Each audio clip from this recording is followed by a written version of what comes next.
Welcome to the Scene Snobs Podcast.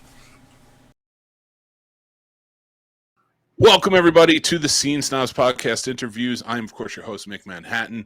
You're normally joined by my co-host, Casey, the Madman Plot, but unfortunately, he couldn't be here today, so it's my turn to shine. I have a very special guest today, Mr. Jay Michaels. How are you, Jay? I am terrific. How are you? I'm doing well, sir, doing well. So we were just kind of talking about your new projects coming up. You're going to be the voice of the Boston Sci-Fi Film Festival's channel, correct? That's right. Excited about that. Boston Sci-Fi Film Festival is the. I'm speaking from energy more than knowledge, but they're the oldest genre film festival in America, and I think they're one of the oldest in the world. Actually, they're 48 years old this year. They're already planning their 50th anniversary. And one of the things that they're planning now this year is they're starting a film channel, as many places are. I'm already with Phoenix FearCon. I'm the host of Phoenix FearCon's film festival in Arizona, and now they have a channel, FearCon TV, on Roku. And I conduct interviews, and I'm the host of several of their programs. And now I'm doing the same thing for Boston Sci-Fi. They are going to premiere films. They're going to create original content. There's going to be interviews, articles, panels. Really excited about it. They're going to be the new sci-fi channel, if you will. That's awesome. That's really cool. So what draws you with sci-fi and horror to really, like, is it your favorite genres? Do that? It's two things for me. It's an amazing community.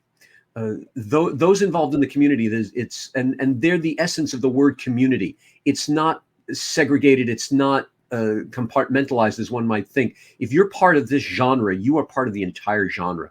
You're welcomed everywhere. So on a philosophical level, if you will, I enjoy working with the individuals who work in this field, but also I just love it. Oh my gosh! Since for far too long that I can remember, since I was a little boy, I loved horror films and science fiction, comic books, anything that's a flight of fantasy, and I'm drawn to it mainly because of its imagination.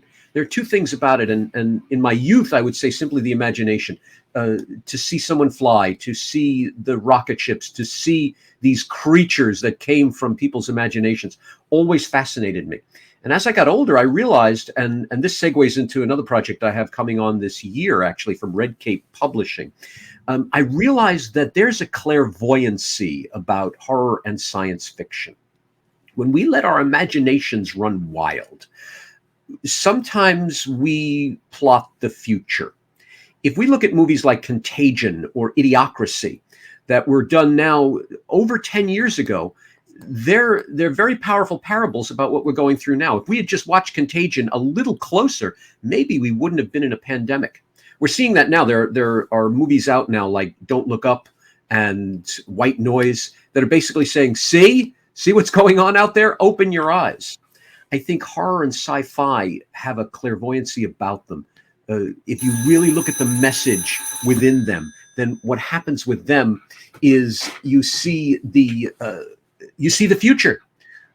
Because of that, actually, Red Cape Publishing has asked me to write a book, and I'm calling it Hidden Monsters. And it's the messages within even the smallest of horror films. You really get to, if you look at a film beyond the scare, the jump scare, the blood, the whatever, you see what's now being called elevated horror, where you really see the future, where you really see society. And maybe it's taken from the imaginary point, but you really see the society within these films. A really quick story, and then I'll stop blathering. Rod Serling, who created The Twilight Zone, was furious before he did so. He did Judgment at Nuremberg, and the sponsors for it asked him to please cut out. Now, Judgment of Nuremberg is obviously about the Nazi war trials, and they asked him to cut out the word gas ovens, the phrase gas ovens, because the sponsor was General Electric, and they made confection ovens, and they didn't want their audience to equate one with the other. He was furious that they would think their audience is so stupid that he then created the Twilight Zone to prove his point. Instead of it being racist comments about particular ethnicities, he made it racist comments about aliens, about robots. Instead of it being a controversial story about nationalities or countries, it became a controversial story about planets. And we loved it. And the sponsors ignored all of it and thought, oh, it's just flights of fantasy. But there are messages within these films that if we really look close, they're really very powerful. My last blather, Nosferatu, 1922, a classic horror film. If you look at it from another angle, the monster in that, the vampire in that, is called a plague. They say he came with rats and other vermin. And to escape him, one of the things in the films, they say, please go in your house, lock yourself in, and wear masks. So if you look at the 1922 film, considering the 1918 pandemic was just a few years away from when they started filming, that may have been a parable of that pandemic. So if you really look at these movies, who knows, maybe we'll save the future by looking at people's nightmares. Yeah, I gotta say, I really love your outlook on that too, about how societal that the horror movies, and especially sci-fi, to me, two genres that really turn a lot on their heads in terms of society, whereas others, I think, try to direct towards it. I don't think they succeed as well as horror and sci-fi do. Now, when you're writing a book, like you're writing your book about the horror genre, and you're hosting shows and talking about the genres in depth, what kind of research goes into it? Like, what are you looking for within the research that you feel will fit the narrative of the book that you're trying to write, or the show you're trying to conduct? Lot of research. The fun research is I'm watching every horror film and every science fiction film that I have not watched. Nice. If you walk past the door of my home, you just hear screams and yells and scary music, so you think something's weird going on. No, I'm clocking so many movies that I have not yet seen. Another thing is to see the independent filmmakers. My own company, J. Michaels Communications and Channel I, we cater to the independent artist.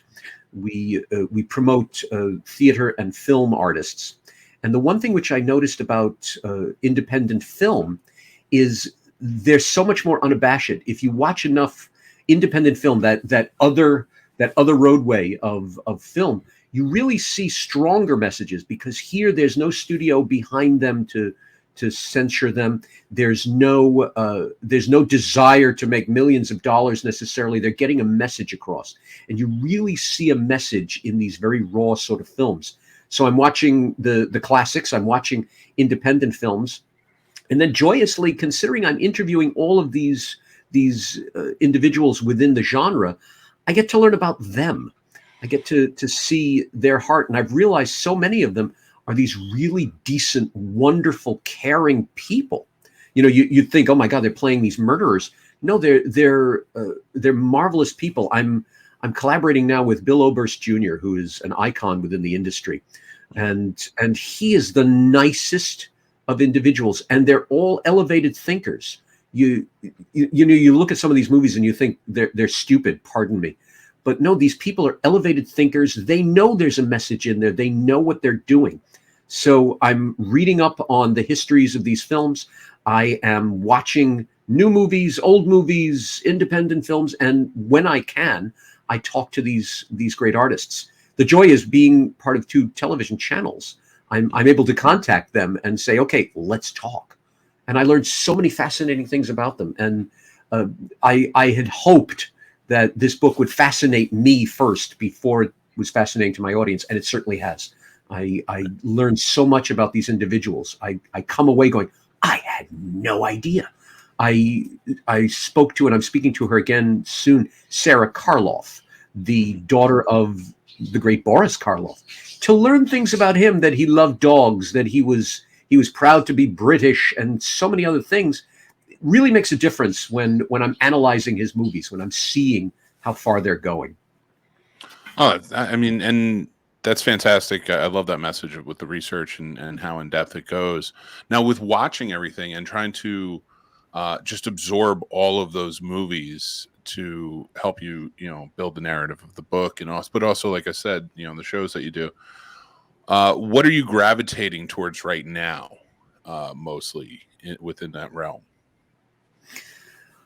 I want to start seeing patterns. As I'm writing the book, I'm realizing there are certain patterns in films. This is somewhat common knowledge in many circles. If you look at the 1930s classic films, they're all about the impending danger of someone from elsewhere. And in the world at that point, we were waiting to get into World War II. So you get the notion that the nightmare was already starting to happen. If you even look at the monsters that became classic at that point, Dracula, Frankenstein, even the Wolfman, they all seem to come from Europe somewhere. So even Frankenstein was essentially German. So we're starting to see this nightmare forming about our fears of World War II. Ironically, these characters became irrelevant after we won the war, and these movies became comical. But then in the 50s, we were so concerned about flying saucers and about alien creatures. Every movie had a rubber mask and a spaceship. And that was the point where we were thinking about the Cold War, where we were thinking about threats from a higher power. The 60s films, that's where we start seeing zombie movies. That's where we start seeing The Walking Dead. And again, now we're talking about protests. We're talking about those coming against us in the 60s. And of course, those movies reflected that with the creation of zombies. It was in 1968 that George Romero did Night of the Living Dead. And he claims it was an accident. I don't think so. I think he was brilliant enough to know what he was doing. His lead was an African American. And that was never done in such a film. And he's the hero. And this was the first sort of moment we start seeing this. And even at that point in Star Trek, the first interracial kiss happened on Star Trek. So we start seeing protests. We start seeing individuality, people going against racism and segregation. This goes through all the way to now. And the patterns that I'm trying to see now is, what's the future? What are the movies we're seeing? I'm seeing a plethora of films where we're basically, as Bill Maher said, why are we so stupid? And these movies are showing that in films like Don't Look Up and White Noise, where we sit there now and we scream at the TV going, "Oh, don't you know what's coming?" Well, we didn't. We didn't 5 years ago, 10 years ago, 20 years ago.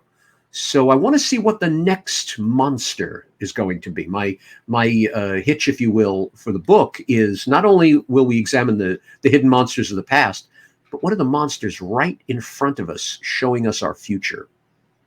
Do you think that with movies like they remade Child's Play, we've The Machine, and others like that, Megan just came out, comes to mind. Which is more technological based. It's really dealing with AI, which we've seen in horror, mostly sci-fi before. Do you see that blending of the two because we're more of a technological state now, more so than ever before? That's for sure where horror is going to go. For sure. It's definitely going to meld. Boston Sci-Fi Channel is very clever. They have a whole section called Sci-Fright, which is basically horror and science fiction. You get films like Alien, which is really both. If you look at some of the films, even going back to the 1950s, there are science fiction films with certain forms of creature in it that you could say, okay, is this a horror movie? Is this a science fiction film? It's a horror movie, but it's aboard a spaceship. So is it a science fiction film? So we're starting to see the melding of that. I think it's interesting you talk about all the remakes we're having. I think the reason we have, I don't know how many Halloween remakes, and they tried Nightmare on Elm Street, but you can't beat Robert Englund. So there you go. I think what it is, this is our way of saying, okay, what happened then? Let's look at it again, but we don't want to look at the old one. Let's do it from today's eyes and see what we're getting.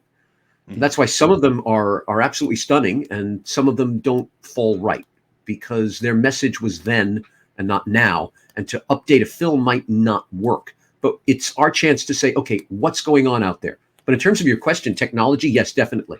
Definitely. The notion of the computer. This has been going forever. There was, I think it's Ray Bradbury, or I think it's a Ray Bradbury story, or Isaac Asimov. Pardon me for not knowing. But there was a film, there was a television episode of the Outer Limits that did I, Robot. And they also did another film version of it, where it's basically where it starts talking about robots that have deciding qualities. I think we're starting to look at films like The Terminator and say, okay, can this happen? Because The Terminator takes place in 2029. So we're getting really close. And if you really look at it, we just left 2022 and Soylent Green was supposed to take place in 2022. And now we're talking about food shortages. We're talking about supply chain issues. We're talking about different ways of eating. So as much as Soylent Green had the nightmare effect to it, again, we're seeing the clairvoyance in all of these films. We're seeing someone say, well, what happens if? And while they're not taking it from reality, and I have a psychological thing on that, they're taking it from fantasy. We learn much better when it's not us. We can, and I teach this, I teach at university and I teach theater and public speaking. And in the theater course, it's noticeable that a lot of the musicals of the 1910s and 1920s were interracial, where everyone was invited to be on stage. And it's sort of a way, and people allowed that. Audiences accepted that. They wouldn't allow it in reality, but they would allow it on stage. I think if we see something on film and we could say, oh, that's not us, the message will absorb. The moment we say, oh, you're talking to me? Well, now I have to put up a wall. But the moment we see that, okay, it's a vampire and not a congressman, it's a mummy or a spaceman and not, a business owner, we're going to accept it a little faster. That's a great point. And I definitely see the validity with how the turn of society with the movies in general, matched up with what you're saying. I do want to touch back on one point you had made, especially with Robert Englund and the remake of Nightmare on Elm Street. And I'd love to get your feeling on this. Horror fans are generally very loyal, almost to a fault sometimes. Wow, yes, they are. I know. I feel that way sometimes too. But when you get movies, and I don't want to harp on remakes or think that remakes, or say anything bad or good for that matter about them. I feel like however people feel, that's fine. But I feel like something with A Nightmare on Elm Street, we know that somebody like Robert Englund can't do it forever. Jason, of course, has the mask, so it can be anybody behind the mask. Oh, but yeah. We hold on to a lot of that, the older actors who played and things like that. And it's almost hard to stomach or accept as we move on and we start maybe remaking or retelling a lot of these tales, seeing somebody new in it. Why do you think that's a difficult thing for horror fans in general to take on? Because I feel like sci-fi fans, to our point, we're talking kind of about both genres. Sci-fi fans are a little more willing to accept that than horror fans are, in certain remakes. I agree. Science fiction is more about the message. It's more about, like you say, about technology. That a robot could be redone, a spaceship, because that's more. There's a much stronger melding of reality and fantasy in science fiction because you're talking about technology. You're talking about things that must be analyzed that way. There's much more of a fantasy element, if you will, in horror. I think it goes back. A lot of characters become iconic in terms of horror and science fiction. Everyone has their favorite Frankenstein monster. Did you like Boris Karloff? Did you like Christopher Lee? I read all articles all the time about the difference between Colin Clive and Peter Cushing, who was an absolute gentleman and a wonderful man. I met him far too many years ago, but he was absolutely wonderful, about who's the best Dr. Frankenstein. It almost becomes like Shakespeare. Who is your best Hamlet? Which version of Hamlet do you watch? And we're getting that way now. Who's the best Batman? Who do you feel is the best Batman? How many Michael Keatons are out there? How many Robert Pattinsons are out there? I think because something attains iconic status, the best way to put it, and I'll use Robert Englund as an example, you nail it.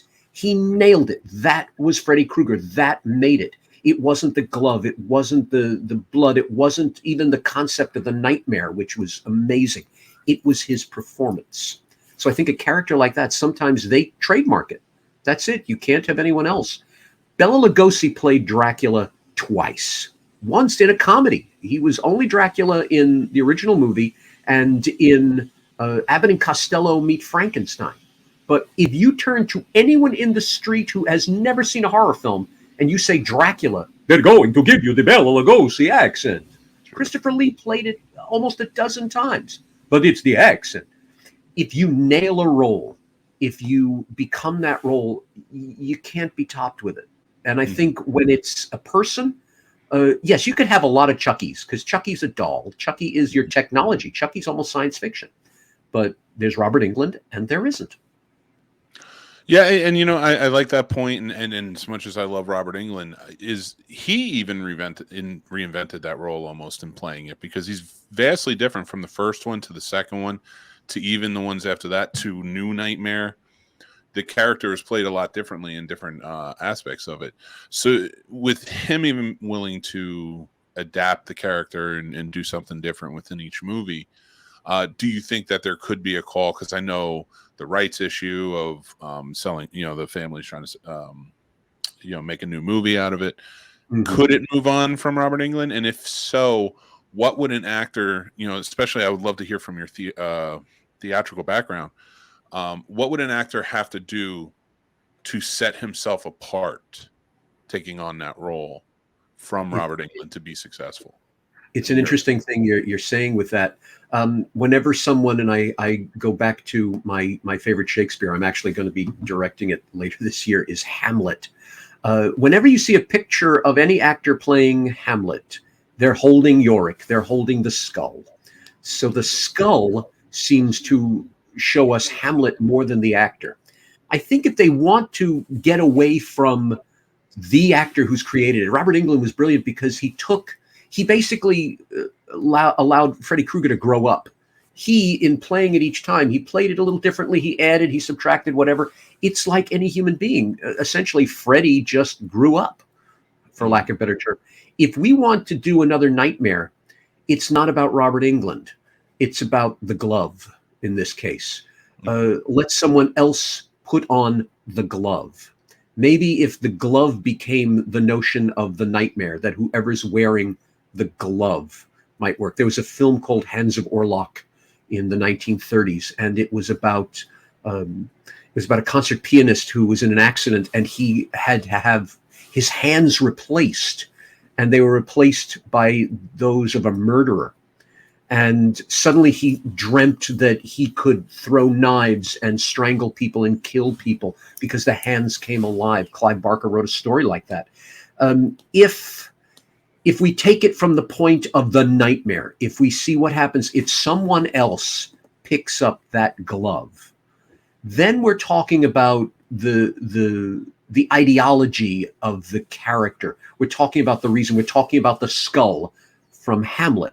Then you could do it. But if you're saying, okay, let's have another Freddy, no, then you're always going to have someone says, no, he's not Robert Englund. But if you have someone pick up the glove and become the murderer, now it's a new version of that. Then you're in good shape. Yeah, that kind of reminds me of where they went with the Candyman franchise, in this latest one, and I liked that aspect of it. That's a great point. Now, I do want to talk to you a little bit and kind of touch down on the different decades of horror. And one of my biggest questions are the 80s horror revival in current day is huge. It's massive. Everybody's glorifying the 80s and what horror was. And now, take nothing away from the 80s, it gave us vast amounts of horror. Some good, some bad, some in between. Wow. Oh my God, I can't get through the entire 80s. I thought, okay, let me watch the best of the 80s. It doesn't end. Does not end. There's a story about a film producer. I don't remember, his name escapes me, but the way they made movies in the 80s was they would find an object in the kitchen or in the workroom and say, okay, here's an axe, here's a screwdriver, here's a corkscrew, let's make a movie around it. So there's so much from the 80s. Oh my gosh. Why do you think that is, though? Because, I mean, there's been so much wonderfully done classic horror in every decade that really stands out and really shines to that decade and beyond. What is it today in today's world, today's society of horror fans in the community that just gravitates almost strictly to the 80s? Like, it's everything they talk about. Why do you think that it's the 80s is the highest pedestal right now? The 80s was the era of greed. The reason we had the movies we had was because we also had movies like Wall Street. Greed is good. If you talk about, if you were in business in the 80s, and I was, you hear terms like the bloodless coup, the hostile takeover. Oh, he's killing it in the market. Oh, it's a bloodbath in the stock market. You hear these horror film terms for it. And so our nightmare was, what if we took it to the next level? And that's why the 80s was so gory. That's why the 80s was so frightening. It also was an age of sexuality. It was an age of a coming of age, if you will, in terms of sexuality on so many levels. That's why you have so much salacious content in a movie along with its blood and guts. We see that now because I think we're in a society now that's had enough. With the pandemic and with everything going on and with the controversies in government around the world, we're hearing about leaders who are saying, okay, the election was rigged. We're hearing about despots around the world. So we're getting into another, greed is good sort of philosophy, but the tables are turned a little bit. Now there's also the protests. Now people are tired of it. If you go along the line of these movies saying we have to stop being stupid, I think we're enjoying the 80s because it's cathartic. Okay, we're going to get these people. Cabin in the Woods is, everyone loves this movie. Everyone has seen it and adored it. I finally got a chance to see it, and I see why. Spoiler alert, let's just say its ending is vastly different, and it's very cathartic to those who are on the outside of society. And so I think that's what we're seeing now. I think people are going back to the good old days where this is how we get, this is it. We're going to do a bloodbath. We're going to get no uncertain terms, no insinuation. We're coming to get you. We're going to win, and we're going to cut you up. And as blunt as that sounds, I think it's a catharsis in our brains. And so we're going back to the 80s when that was every other movie. We're also irreverent. Back then, there were protests about all the Christmas horror movies. Nowadays, they're coming out and people are loving them. I think a combination of our irreverence and our need to protest, our need to get people back, is bringing us back to the 80s. And that's a great answer, and I appreciate it. And your vast amount of knowledge in horror is wonderful, and I love this conversation. I'd really like to ask you, though, with watching all movies you haven't seen before and kind of revisiting things that different decades and things like that. What are some of the real standouts in the current things that you've been watching that are sticking out to you? The current standouts, wow. I've watched so many to try to piece something in my brain, and there's so many. Stan Lee, when he was asked about what his favorite Marvel character was, he said, "The one I'm working on now," meaning that they all became his favorites. Cabin in the Woods, I can understand completely why that's a seminal film. It's absolutely marvelous. I saw another one of Bill Oberst called Circus of the Dead, which was absolutely shocking, but it really has a commentary to today's world. There really is so many out there. I saw Insidious was an excellent one. Hereditary. When I first watched Hereditary, I didn't particularly like it, but then, ironically, I did some research and I watched it again, and I really enjoyed it because there's a subliminal thing to it. Another film called Sinister, another film called Smile, these are all very psychological monster movies, and they're making a very powerful message out there. And I'm wondering if that's not going to be one of our future worries. All these movies start out the way the comedy horror films do, with someone going, "Oh, there's no such thing as vampires," and until they're eaten. But these films all have the same sort of flavor to them, where it starts out by saying, "Oh no, it's all in my head. Oh no, it's actually a psychosis. It's actually a disease. It's actually something logical." And then it turns out to not be. So I'm wondering if our collective our collective psyche is saying, maybe there's something else out there. If you follow astrology, we're getting toward the dawning of the age of Aquarius. We're getting to a whole nother thought form in terms of celestial thinking. And maybe we're all going, maybe there's something to another world out there, because all of them have that flavor. Sinister, Smile, Hereditary, all of these have this flavor of, okay, no, it's real, it's just whatever. No, it's not. There's something else there. Darren McGavin, who did The Night Stalker, really excellent series. He said the horror is not the guy in the rubber mask. The horror is sitting in a dark room, someone knocks on the door, and you go to the door, and there's no one there. Mm-hmm. That's the horror that I think is appealing to me now, and I'm seeing as some of my favorites these days, because the horror just might be real. Yeah, that's a great. I love that point. I kind of wrapping up and going on. I want to talk about a couple of last things. One, I have a question for you. What's a subgenre of horror or even sci-fi that is the most comforting to you to watch? Like, that's the one where you're like, okay, I've watched a lot. Now it's time to step back, maybe watch something that kind of just brings you more joy as you watch it. That's an easy one. Hammer Films. The British Gothic films of the 1950s. They were all over the top. They were all costumed. You had these wild music. Everyone was in these wonderful period costumes. This was the first time Dracula had fangs. This was the first time sexuality came into these movies. Ironically, they stole from a French stage company called Grand Guignol in the late 1890s to 1962, when Hammer Films became very popular. I love those because they're the customary, okay, the monster's going to lose, yes, but we know he's coming back for the next film. There's always fascinating ways about it. There's always beautiful panorama scenery. You could just sit back with a box of popcorn and just say, okay, entertain me. You can always, the lines that's going to have, exactly when the cross is coming out, exactly when the coffin is opening up, when the electricity, when the lightning, there's going to be a transformation of someone into a werewolf somewhere. It's just good old fashioned things. And I'm a traditionalist at heart. So give me the old fashioned fun of the cloaked Gothic drama. I love that. I love that a lot. And that's a great answer, because they are so comforting to watch for horror fans. Yeah. Absolutely.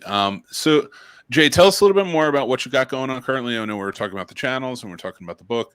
But if you want to elaborate a little bit more, where can people find them and look for you and to follow you? I'm on Facebook as Jay Michaels, or you can find me as Jay Michaels Communications, which is my theatrical entity. There's everything. I've melded all my universes into that. So if you can go to my website, jaymichaelsarts, JayMichaelsArts.com. Everything is on there. There are links to Boston Sci-Fi, which is bostonsci-fi.com. There are links to phoenixfearcon.com. Those are the two channels. There's information about Red Cape Publishing's book that I'm doing that will come out probably this fall.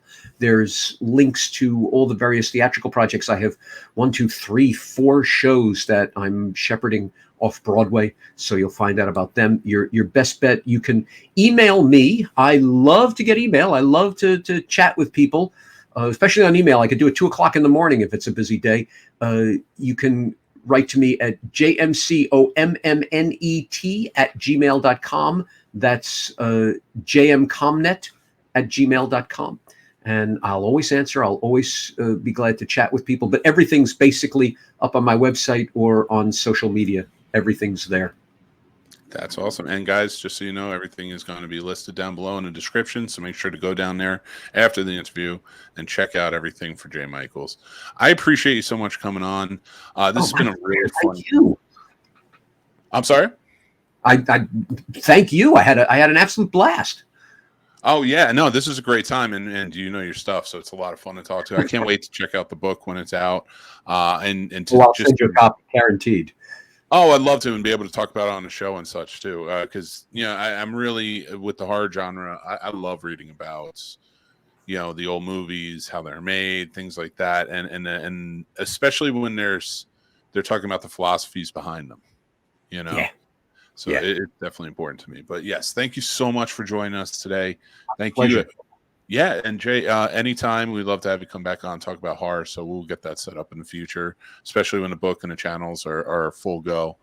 But yeah, guys, make sure to go check out Jay Michaels everywhere. And thanks again for being on the show, buddy. Thank you. Thank you very much. All right. Until next time, I'm Mick Manhattan from the Scene Snobs, and we'll talk to you guys soon. Take care. Hey guys, Mick here. Thanks so much for watching the show and supporting us. We appreciate it. We appreciate you coming back and joining in the comments. But guys, I really want to thank you, our patrons who are out here supporting us, helping us keep the lights on. Really, truly appreciate you. Tim, Paul, Stacy, Matt, Aaron, AJ, George G3, Chris S, Dale, Chris H, Dan, John B, Ron, Jason, and John W. Thank you guys so much for all your support. Guys, we have 3 tiers available right now. As of March 1st, we're adding 2 more tiers for a total of 5 with tons of perks. So go check out patreon.com/thescenesnobs.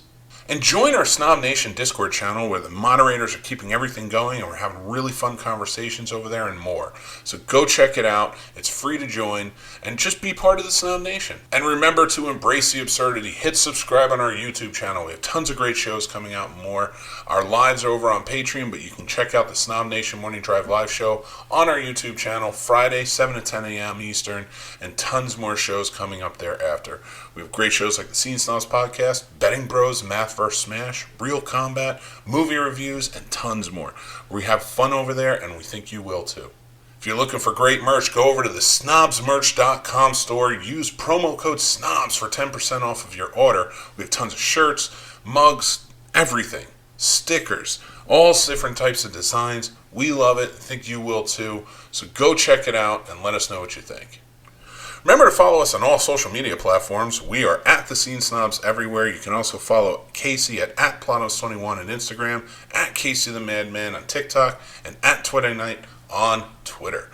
Guys, tons of fun stuff and new things coming out every day, so go check out our content there.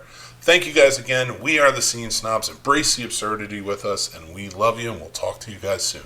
Take care, everybody. Thank you guys so much for watching this video, and if you want to check out more from us, click on some of the other videos or hit subscribe on the channel. We have tons of great stuff coming out. We'd love for you guys to be a part of the Snob Nation. Also, hit that notification bell so that way you know when all our new live stuff is coming out.